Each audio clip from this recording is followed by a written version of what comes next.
The ledger was open on the fire table when I found the page. Not hidden, not locked away. Open, in front of 30 witnesses, like Wren wanted someone to find it before he had to say it himself. Bonded, Issa of Ashwood. 18 months recorded. I had been paying his debts for 2 of those months without knowing I was paying a stranger's wedding gifts. I didn't scream. I want that on record. I stood very still, and I read it twice, in case the ink was lying. Wren didn't look ashamed. He looked inconvenienced. You were never going to be told. You understand that, don't you? I asked him what my father's land had bought. Then, if not me, he said one word. Passage. 30 witnesses. Not one of them moved. My own sister studied the fire like it owed her an apology. That is the last thing I remember clearly before the freeze. His face, unbothered, and the ledger, open, and my name nowhere on it at all. Chapter 1. 7 years earlier, I was the one who said yes. My father died in the spring thaw, the year the river took the lower bridge, and what he left me was 3 acres of blood-right land on the ridge above Hollowmere. Not much to anyone else, but in our pack, land in a woman's name is the only inheritance that can't be voted away from her at the fire. My mother had none. My sister Sella had none. I had 3 acres and a certificate with my name on it, and for one spring I understood, for the first time in my life, what it felt like to be un-losable. Wren noticed that certificate before he noticed me. I know that now. At the time I thought it was the other way around. He was Hollowmere born but Ashwood hungry. You could see it in the way he watched the War College banners at the solstice trade, the way he asked visiting Ashwood scouts questions he already half knew the answers to. He wanted rank the way some men want water, not for what it would buy him, for what it would prove. They won't take me without a sponsor's price, he told me, the night he asked. And I don't have one. I had 3 acres and a certificate. I want to be honest about what happened next, because it is the part women like me are always asked to apologize for, and I am tired of apologizing for it. I was not naive. I knew exactly what I was giving up. I had watched 2 other blood-right women in Hollowmere sign theirs away. One for a brother's gambling debt, one for a mate who left within the year. And I told myself I was different because Wren loved me, and because he asked instead of simply expecting. 30 people I had fed, bandaged, and buried alongside over the years. All of them suddenly very interested in their own boots when I brought the transfer papers to the fire table to be witnessed. Not one of them said don't. Selah signed as a witness without reading it. I remember the smell of the parchment more than I remember her face that day, dry and a little like wood smoke. The ink still tacky under my thumb where I pressed my print into it. Once I'm ranked, Wren said, the morning he crossed the salt line into Ashwood territory. I'll send for you. A season, maybe 2. I believed him the way you believe a fire will keep burning if you just don't look away from it. I stood at the border stone until the cold had gone all the way through my boots into the bone, and I watched him not look back once. 2 seasons became 4. 4 became a full turning of the year. Every letter that came was shorter than the last, and every excuse had the same shape. The War College is strict about visitors. My rank isn't secured yet. Just a little longer, Lyra. Just a little more patience. I gave him patience the way I'd given him the land, freely, and without asking what it would cost me to keep giving it. By the 2nd year, my mother had stopped asking when he'd send for me.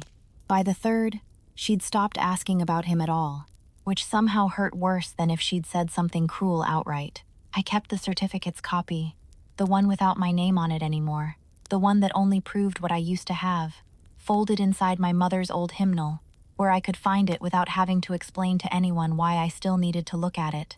Caius crossed into Hollowmere territory for the first time in the 5th year, on Ashwood business I didn't understand and wasn't included in. I served the trade fire that night, because it was my turn in the rotation, and I remember thinking he looked at the wall behind the Alpha's table longer than he looked at anyone seated at it. A wall I hadn't paid attention to before, lined with names carved into the stone, names I didn't recognize. Do you know what that is? He asked me, when I came around with the wine a 2nd time. I told him I didn't. Not yet, he said. You don't. He didn't explain further. He finished his cup, thanked me by name, which surprised me, since I hadn't given it, and left before the fire burned down. I told myself it meant nothing. I had gotten very good, by then, at telling myself things meant nothing. It would be 2 more years before I understood what he'd been looking at, and 2 more years before my own name went up on that wall. Chapter 2. The letters stopped being letters in the 6th year. They became requests. Ren needed coin for his sponsor's fee, then for his war college robes, then for a gift to the Ashwood Alpha's household, which he explained was custom, though nobody in Hollowmere had ever heard of such a custom before.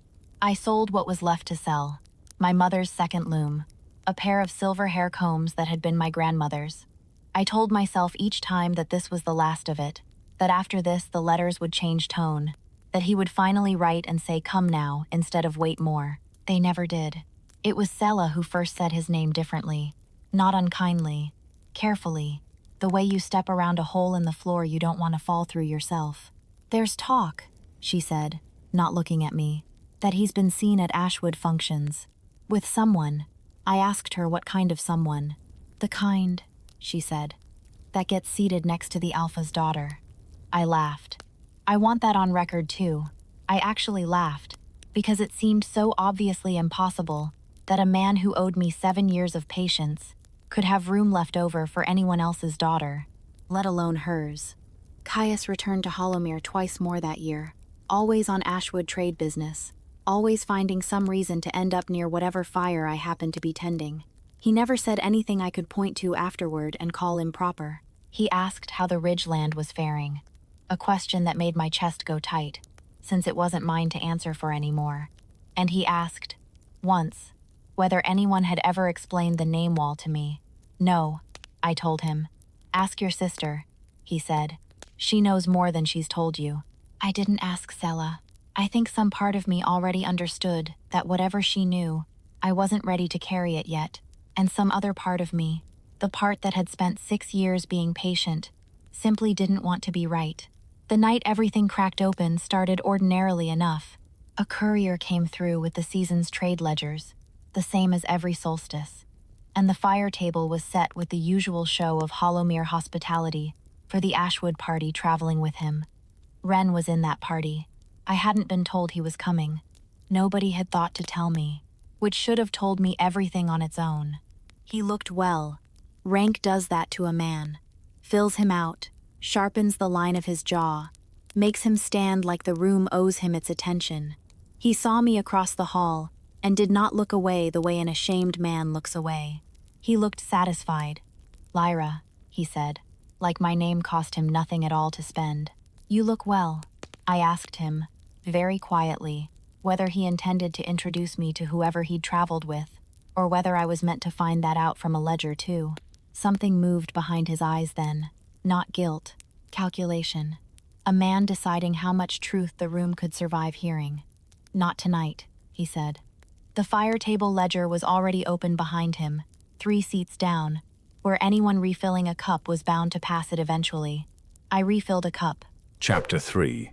The ledger sat 3 seats down from Ren for the better part of an hour before I found a reason to pass it. I want to be precise about this, because precision is the only thing I have left of that night. I did not go looking for it. I was refilling cups. The ledger was simply there, open to the season's bondings, the way it is open every solstice, for anyone who wants to check a rank or a debt. My own name used to be in a ledger like that. Landholder, it said. Once. I hadn't looked at a fire table ledger in 6 years, because I already knew what it no longer said about me. Bonded. Issa of Ashwood. 18 months recorded. 18 months. I did the arithmetic without wanting to. 18 months meant the bonding had happened before the last 2 gifts I'd sold my grandmother's combs to pay for. 18 months meant every letter asking for patience had been written by a man who already had someone else's patience spent on him. I didn't scream. I want that on record. I stood very still and I read it twice, in case the ink was lying. It wasn't. I found Ren by the north wall, mid-conversation with an Ashwood scout, and I asked him, quietly enough that only he could hear it, what my father's land had bought. Then, if not me. He didn't lower his voice to answer. Passage, he said. 1 word. Flat. Unhurried. A man settling a very old debt with a very small coin. You knew what you were signing, he said, when I didn't move. I never lied to you about what it would cost. That was when I understood, really understood, the way you understand a wound, only once you've stopped being able to feel it. That he had never once, in 7 years, said the word sorry, because in his accounting, there was nothing to be sorry for. I had made an investment. The investment had matured. He owed me a return no more than a river owes the field it floods. 30 witnesses in that hall. Not one of them moved.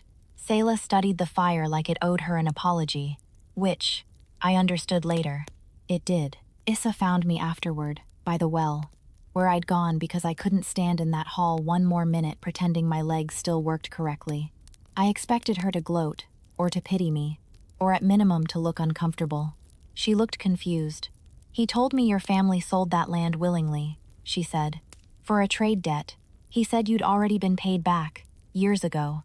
I laughed again. Twice in one story is too many times to laugh at something that isn't funny. And I knew it even then, but I couldn't stop it coming. No, I told her. I haven't been paid anything at all. Something shifted in her face. Not warmth, not yet, but the particular stillness of a woman recalculating a man she thought she knew. He introduced you to me once, she said slowly, on a courier mirror call. 2 years ago, he called you his cousin. I remembered that call. I remembered smiling into a mirror glass at a woman I'd been told to be pleasant to, for reasons Ren said were complicated and diplomatic, and none of my business to question. I'm not his cousin, I said. Issa didn't answer right away. She was still looking at me when Caius's shadow fell across the well between us. And for the first time since the fire table ledger, I understood that someone in that courtyard had been listening the whole time. Chapter 4. You've been listening, I said, when Caius didn't move from where his shadow had fallen across the well. Since the ledger, he said. Longer than that, if I'm honest. Since the first time I saw that wall make you flinch and you didn't know why. Issa excused herself with more grace than I expected from a woman who'd just learned her mate was a liar. She didn't run. She walked, slowly, back toward the hall, and something in the set of her shoulders told me this wasn't the last conversation we'd have. Caius waited until she was gone before he said anything else. Do you want to know what the wall is now? I told him I thought I already knew. I'd done the arithmetic at the ledger, and I could do it again, standing at a well in the cold, looking at a man who apparently made a habit of watching things other people were too polite to look at directly. 31 names, he said. Every one of them, a woman who signed away a blood right for a man's ambition, and every one of them erased from the record the moment it stopped being convenient to remember she existed. My grandmother started the wall. I've kept it. And now you want to add a 32nd. No, he said, and something in his voice changed register entirely. Not softer, exactly, but more exact, like he'd been saving the precision of it for this. I want to know if you'll add it yourself. There's a difference between a name someone else carves for you out of pity and a name you put there because you've decided the story doesn't end the way he wrote it. I didn't have an answer for him that night. I want to be honest about that too. I didn't fall into his arms. I didn't feel my heart do whatever it is hearts are supposed to do in these stories. I felt tired and cold and furious in a way that had nowhere yet to go. Why do you care? I asked him instead. You're Ashwood's business partner, not mine. I'm not Ashwood's anything, he said. I hold my own pack. Ashwood trades through me because they need my routes, not the other way around. And I care, he added, because I watched a girl stand at a border stone 7 years ago and not get looked back at. And I have never once forgotten the particular way a person stands when they've just understood they don't matter to someone. It took me a full week to learn that Caius wasn't simply a trade contact who happened to notice things. He was Emberfall's Alpha King, the pack whose war college Ren had actually been trying to buy his way into this entire time, not Ashwood's. Ashwood was the sponsor. Emberfall was the prize. And Emberfall's law, unlike Hollowmere's, had a mechanism buried in it, old, rarely invoked, deliberately made difficult to use, for reversing a blood right transfer obtained under a promise that was never honored. Ren didn't know Caius held that law in his hand. I'm certain of that, because if he had, he would have moved to silence me long before that solstice fire. the way he silenced every complaint that came before it. With excuses, with charm, with the particular confidence of a man who has never once been made to answer for anything. Selah came to me 3 days later, finally willing to say the thing she'd been swallowing for 2 years. "I knew," she said. "Not everything. But I knew he had someone else. Before the wedding rites. His mother told me to stay quiet, that it would benefit the family once he was settled, once the money started coming. And you let me keep believing." "I let myself believe it too," she said. And for the first time in 7 years, my sister looked directly at me instead of at a fire. That's not better. I know that's not better. I didn't forgive her that day. I want to be honest about that as well. But I let her stay in the room while I told her what Caius had explained to me. The reversal law, the wall, the 31 names. And for the first time since the ledger, I felt something other than exhaustion. I felt the shape of a decision starting to form. Not revenge exactly. Something with harder edges than that, and a longer memory. The reversal rite required 3 things. The original transfer document, 2 living witnesses willing to testify to duress, and a public reading at a fire attended by both packs. I had the document, folded inside my mother's old hymnal. I had Selah, finally, as a witness. The second witness found me before I had to go looking for her. "I'll stand for you," Issa said, appearing at my door without ceremony, her ashwood war plates already half undone, like she'd been arguing with someone about the decision to come here at all. "He forged my bonding papers as much as he forged your erasure. I want my name off whatever he's built as much as you want yours back on that wall." Ren, when word reached him that a reversal rite had been filed, did not send an apology. He sent a message through an ashwood courier, 4 words long, the same flat arithmetic he'd used at the well. "You'll lose," it said. Again. Chapter 5. The reversal rite was set for the next solstice, which meant I had a full season to decide what kind of woman I wanted to be standing at that fire. I did not spend it grieving Ren. I want that on record most of all. I spent it learning Emberfall law from a scribe Caius assigned me, memorizing the exact wording of the duress clause until I could recite it faster than the scribe himself. And I spent it, some evenings, simply sitting under my father's old cloak in the north hall of Caius's hold, where I'd been given a room without anyone asking me to explain what I planned to do with the space. Caius never once told me how to feel about any of it. He told me what the law required, and then he stepped back and let me decide what to do with it, which was such an unfamiliar shape of kindness that it took me most of the season to stop waiting for the catch. "There isn't one," he said, the one time I asked him outright. "I'm not owed anything for telling you the truth. That's not how this works." The solstice fire, when it came, was larger than any I'd stood at before. Both packs present, Hollowmere and Ashwood, plus Emberfall witnesses standing at the edges, the way judges stand at the edges of things they're not permitted to influence, but are absolutely permitted to watch. Ren stood across the salt-marked circle in his War College colors, still unbothered, still certain that whatever this was would resolve in his favor the way everything always had. "You understand," he said, when I stepped forward with the document, "that this changes nothing. I've already been ranked. I've already been bonded. A piece of paper from 7 years ago doesn't undo a life." "It doesn't have to undo your life," I said. "It only has to undo the lie that my life paid for it." I read the transfer document aloud, exactly as the rite required.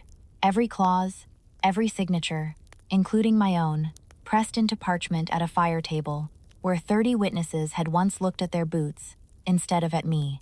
Selah stood and spoke the duress testimony next, her voice steadier than I'd heard it in years. Issa followed her, and something in the crowd shifted audibly when an Ashwood-born woman stood at a Hollowmere fire and testified against her own bonded mate. The transfer was obtained under a promise of return passage that was never intended to be honored, the presiding elder said, reading the law's language back to the fire. "The blood right is restored to Lyra, daughter of the Ridge Holding, in full." I felt the land come back into my name, the way you feel warmth return to a hand you didn't know had gone numb. Ren's face didn't change the way I'd imagined it would. All those cold nights I'd let myself imagine this moment. There was no crack in it, no sudden understanding, just the same flat calculation from the well. recalculating now that the numbers had changed. This won't matter, he said. I'll still hold my rank. No, Caius said, stepping forward for the first time all evening. You won't. He hadn't told me this part. I want that understood. Whatever happened next wasn't mine. Wasn't something I'd asked for or orchestrated.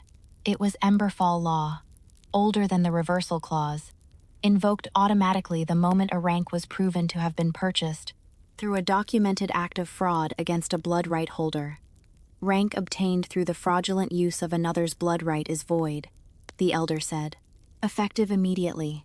I watched something finally move behind Ren's eyes. Not remorse. Not one flicker of it. Then, or ever. Only the particular fury of a man watching a debt get called that he'd never once believed anyone would think to collect. He didn't apologize. He didn't explain.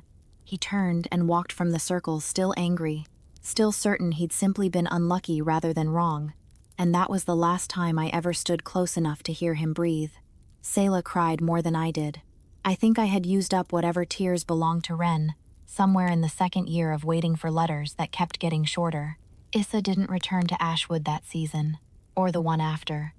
She stayed at Emberfall long enough to file her own reversal, and longer after that simply because, she told me once, she'd discovered she liked a hold where nobody required her silence as the price of her welcome.